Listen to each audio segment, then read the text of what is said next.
प्यारे बच्चों, आज हमारे पास है क्वेश्चन 3 पार्ट लास्ट और 6।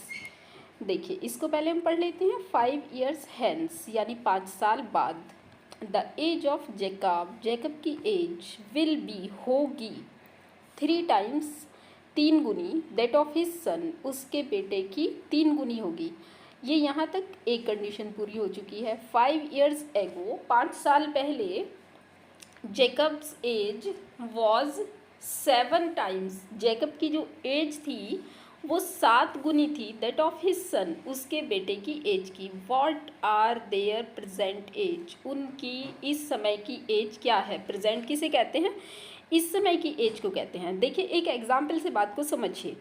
मिसाल के तौर पर आप अभी 15 years ओल्ड हैं, ठीक है ना। अब आपसे अगर ये कहा जाए कि आप आने वाले 5 साल के बाद कितने साल के होंगे, तो सिंपल है कि आप 15 + 5 करेंगे और आप झटपट से बता देंगे कि आप 20 years के हो जाएंगे, है ना। और उसी तरह से अगर आपसे ये कहा जाए कि अभी आप 15 years के हैं लेकिन आप 3 साल पहले कितने साल के थे, तो आप 15 में से 3 को माइनस कर देंगे और ये आ जाएगा 12 year। तो ये बहुत सिंपल सी बात है। ये इसमें जो 15 है ये है आपकी प्रेजेंट एज, ये है आपकी प्रेजेंट एज, यानी अभी आप कितने साल के हैं।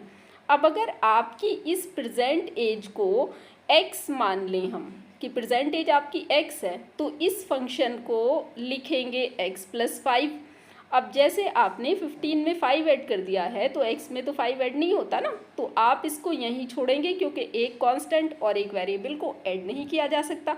इसी तरह अगर इस 15 की जगह आप x लिख लेते हैं तो x - 3 हो जाएगा।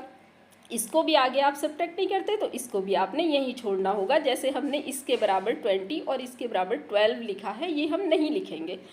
तो आई थिंक आपको इस क्वेश्चन का कॉन्सेप्ट समझ में आ गया होगा। तो हमसे पूछा क्या जा रहा है, what are their present age. Their मायने बेटे और बाप। ऊपर हमसे बात किसकी की जा रही थी, बेटे की जा रही थी। जैकब बाप था और उसके बेटे की बात की जा रही है। तो देयर यानी उनकी प्रेजेंट एज कितनी है, तो यहाँ हमसे उनकी प्रेजेंट एज के बारे में पूछा जा रहा है। तो उनकी प्रेजेंट एज हमें निकाल के लानी है। आइए इसको सॉल्व करते हैं।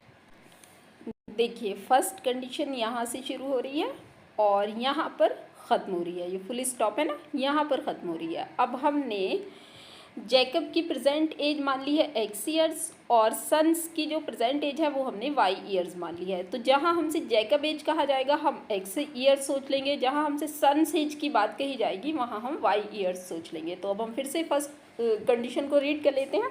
5 years hence यानी 5 साल बाद। तो आप क्या कीजिए, देखें जो जैकब है इस टाइम वो x years का है, तो ये यहाँ पर आप x लिखिए, और जो बेटा है इस समय वो y years का है, तो यहाँ पर आप बेटे की एज लिख लीजिए y years। अब 5 साल बाद की बात कही जा रही है ना, 5 years hence यानी 5 साल बाद। तो आप ये कीजिए कि इसमें भी +5 लगा दीजिए और इसके अंदर भी आप +5 लगा दीजिए, और लगाने के साथ साथ आप इन दोनों को एक ब्रैकेट के अंदर डाल दीजिए। तो ये हमने दोनों की 5 साल बाद वाली एज को लिख लिया है। ये जैकब की है और ये बेटे की है, ये आप याद रखिए। अगर आपको याद नहीं हो रहा तो यहाँ पर आप डाल दीजिए कि ये सन की एज है यानी बेटे की एज है, और ये जो एज है ये जैकब की एज है, ठीक है ना। अगर आपको याद नहीं हो रहा है तो आप लिख कर याद कर लीजिए। उसके बाद क्या कहा जा रहा है, द एज ऑफ जैकब यानी जैकब की एज तो ये वाली है ना, will be 3 times that of his son. अब क्वेश्चन ये है कि आप ये 3 किसके साथ लगाएंगे। 3 times यानी 3 से मल्टीप्लाई करनी है, लेकिन 3 की मल्टीप्लाई इससे करेंगे या इससे करेंगे। देखें, दैट ऑफ के बाद क्या है आपका, हिज सन है, तो इसका मतलब आपने सन को 3 से मल्टीप्लाई करना है।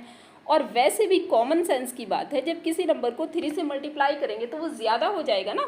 अब बाप की एज पहले से ज़्यादा होगी, अब उसको अगर आप 3 से मल्टीप्लाई कर देंगे तो वो और ज़्यादा हो जाएगी। हालांकि बेटे की एज को 3 से मल्टीप्लाई करके वो तो बाप की एज के बराबर हो सकता है, लेकिन बाप की एज को अगर 3 से मल्टीप्लाई किया जाए तो वो तो वैसे ही बेटे से ज़्यादा है, और ज़्यादा हो जाएगी, फिर बराबर कभी हो ही नहीं सकता। तो इस तरह से भी आप सोच लिया कीजिए। अब इसको हम इक्वेशन के फॉर्म में लिख लेते हैं। तो सबसे पहले x + 5 को हम ऐसे ही लिखते हैं। इसका हमने ब्रैकेट हटा दिया है क्योंकि हमें ब्रैकेट के साइड कोई डिजिट मिला नहीं है। इसमें हम 3 से अंदर मल्टीप्लाई कर देते हैं, यानी 3y + 3 5 15। अब उसके बाद हम x वाले को ऐसे ही लिख लेते हैं y वाले को इधर लेके आते हैं तो माइनस के 3y हो गया है हमारे पास। और हम ये जो कांस्टेंट है इनको एक साइड कर लेते हैं, यानी 15 पहले से बराबर के RHS में है तो इसका निशान हमने बदला नहीं है, प्लस को चाहे आप लगाएं चाहे ना लगाएं शुरुआत के अंदर। अब इसका निशान उधर जाके 5 का माइनस हो जाएगा। तो ये अब आपका आया x minus 3y is equal to, ये आप जब सब्ट्रैक्ट करेंगे तो ये रह जाएगा आपका 10, है ना। अब कई बार हम आपको बता चुके हैं एक प्लस है एक माइनस है, तो सब्ट्रैक्ट कीजिए और सब्ट्रैक्ट करना है 15 में से, तो निशान भी 10 का क्या रहेगा, प्लस रहेगा। प्लस को लिखने की ज़रूरत होती नहीं है, इसलिए हमारी ये बन गई है फर्स्ट कंडीशन। तो फर्स्ट कंडीशन हमारी यहाँ हो चुकी है। अब हम सेकेंड कंडीशन की तरफ चलते हैं। देखिए सेकेंड कंडीशन हमारी शुरू होती है यहाँ से, 5 years ago, 5 साल पहले। तो आप फिर से वही बात कीजिए, आप ये कीजिए कि 5 साल पहले वाली एज लिख लीजिए, यानी x किसकी एज है, आपकी फादर की एज है, उसमें से -5 कर लीजिए। और उसी तरह सन की एज कितनी थी आपकी, प्रेजेंट एज y थी, उसमें से भी आप 5 को माइनस कर लीजिए। तो ये बात हो गई है 5 साल पहले की, 5 years ago यानी 5 साल पहले।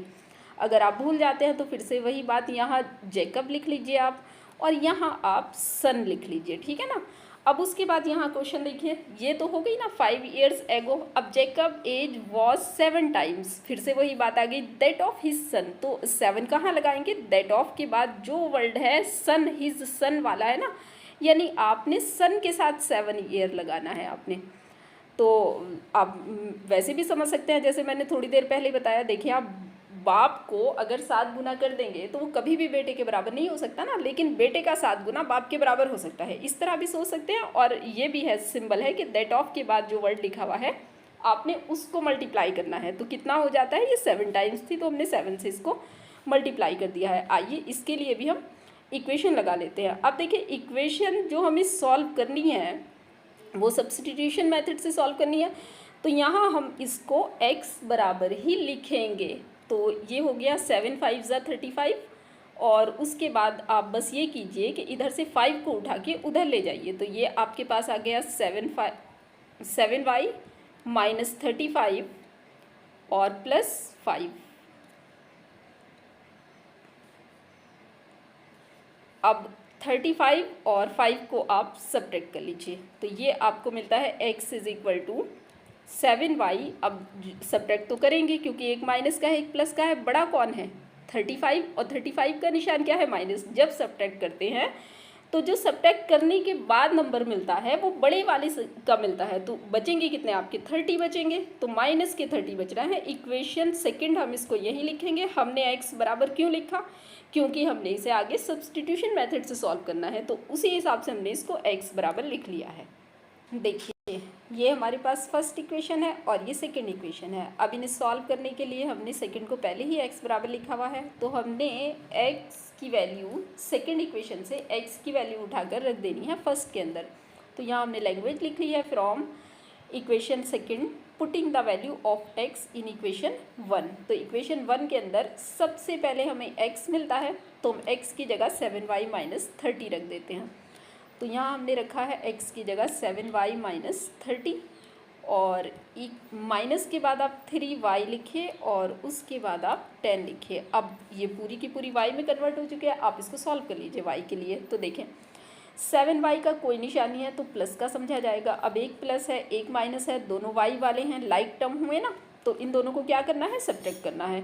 कितने मिलेंगे, 7 में से 3 या 4 मिलेंगे, और 4 का के मिलेंगे, प्लस के मिलेंगे, है ना। क्यों मिलेंगे प्लस के, क्योंकि बड़ा जो नंबर है वो प्लस का है। 30 को आप उठाकर 10 की साइड ले जाइए। क्यों ले जाना है, क्योंकि 30 भी कांस्टेंट है और 10 भी कांस्टेंट है। तो एक साइड पहले ले जाइए, उसके बाद सोचिए कि ऐड करना है या सब्ट्रैक्ट करना है। जब एक बार आपको निशान की बातें समझ में आ जाएंगी ना, फिर आप डायरेक्ट कर लिया करेंगे। फिलहाल आप डायरेक्ट, अगर आपको निशान नहीं समझ में आता तो आप डायरेक्ट नहीं कर पाएंगे।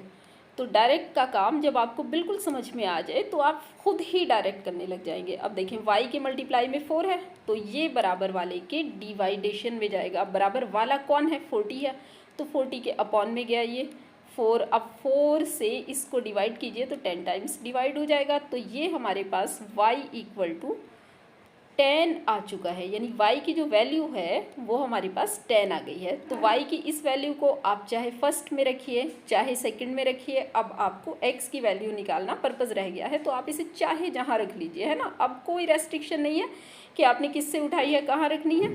तो मैं इसको सीधे सेकंड में डाल लेती हूँ। Putting the value of x in equation second. जो जिन बच्चों को लैंग्वेज लिखने में प्रॉब्लम होती है वो यहाँ सिर्फ छोटी सी लैंग्वेज लिखिए, फ्रॉम इक्वेशन सेकंड, और सेकंड में सीधे आप y की जगह 10 रख दीजिए। तो देखिए सेकंड यहाँ से शुरू हो रही है, सबसे पहले x है, तो आप x को x लिख लीजिए, उसके बाद बराबर को बराबर लिख लीजिए, उसके बाद 7 को 7 लिख लीजिए, फिर उसके बाद क्या है, फिर उसके बाद ये y है ना। अब y की जगह आपने जहाँ कहीं y मिले उसकी जगह 10 डालना है। तो अब 7 और y के बीच कोई निशान नहीं है, मल्टीप्लाई का निशान लगाइए अपने पास से। जब वैल्यू रखनी होती है और कोई निशान नहीं होता तो अपने पास से मल्टीप्लाई का निशान लगाया जाता है। उसके बाद -30 को आप ऐसे ही उतार लीजिए। उसके बाद आप x बराबर ये आ गया है आपका 70 और ये 30 है आपका, और x बराबर जो आपका आया है वो 40 आया है। तो x हमने किसको माना था, जैकब यानी फादर की एज को माना था, और y किसको माना था हमने, सन की एज को माना था। तो अब जैकब की जो एज है वो 40 ईयर्स आ चुकी है और जो बेटे की एज है वो 10 ईयर्स आ चुकी है। आइए क्वेश्चन की लाइन पर चलकर इसको चेक करते हैं। देखिए आप जो लेड था उसकी जगह लिखा कीजिए हैंस, और बाकी जो लैंग्वेज है जैकब एज x आपकी आई थी तो x 40 ईयर्स आ गई थी, और सन्स एज आपकी 10 ईयर्स आ गई है। तो ये हमारे पास आंसर हो गया है। आइए इसको चेक कर लेते हैं। देखिए 5 ईयर्स हैंस यानी 5 साल के बाद, तो जो जैकब की एज है वो 40 + 5 हो जाएगी, और जो 45 हो गई है ये, और जो सन की एज है वो 10 ईयर्स है अभी, तो 5 साल के बाद वो 15 ईयर्स की हो जाएगी। अब ये क्या कह रहे हैं, ये कह रहे हैं Jacob age will be 3 times. तो आप खुद ही सोच लीजिए कि 15 को अगर 3 से मल्टीप्लाई कर दिया जाए तो 45 आ जाता है ना, यानी ये हमारी पहली कंडीशन पूरी हो चुकी है, यानी पहली कंडीशन हमारी फिक्स हो गई है। उसी तरह आप दूसरी कंडीशन को देख लीजिए, 5 ईयर्स एगो।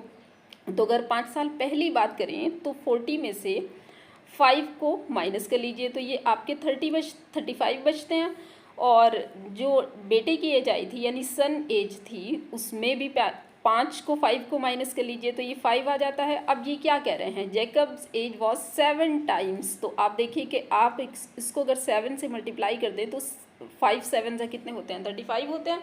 तो ये वाली कंडीशन भी हमारी फिक्स हो चुकी है। मैं हर बार कहती हूँ आपको ज़रूर इन कंडीशन को अप्लाई करके देखना है, ताकि एग्ज़ाम में बिल्कुल ये चांस रहे ना कि आपका क्वेश्चन गलत था। हो सकता है आपसे किसी कैलकुलेशन में मिस्टेक हो जाए, तो जब आप यहाँ चेक करेंगे तो आपको खुद ही पता चल जाएगा कि आपका आंसर ठीक आ रहा है या नहीं आ रहा है। इससे आपका सोचने का दायरा भी बढ़ता है और मज़ीद बहुत से क्वेश्चन आप इसके बेस पर अब कर सकते हैं अगर आपने इसको ठीक से समझ लिया है। आई थिंक आपको क्वेश्चन समझ में आया होगा। अगर कोई डाउट है आपका तो मुझे कमेंट करके बता दीजिए। अगर आप पूरी एक्सरसाइज की एक ही वीडियो देखना चाहते हैं तो भी आप मुझे कमेंट करके बता दीजिए। मेहनत से पढ़ाई आप करते रहिए। मैं हूँ आपकी टीचर फातिमा।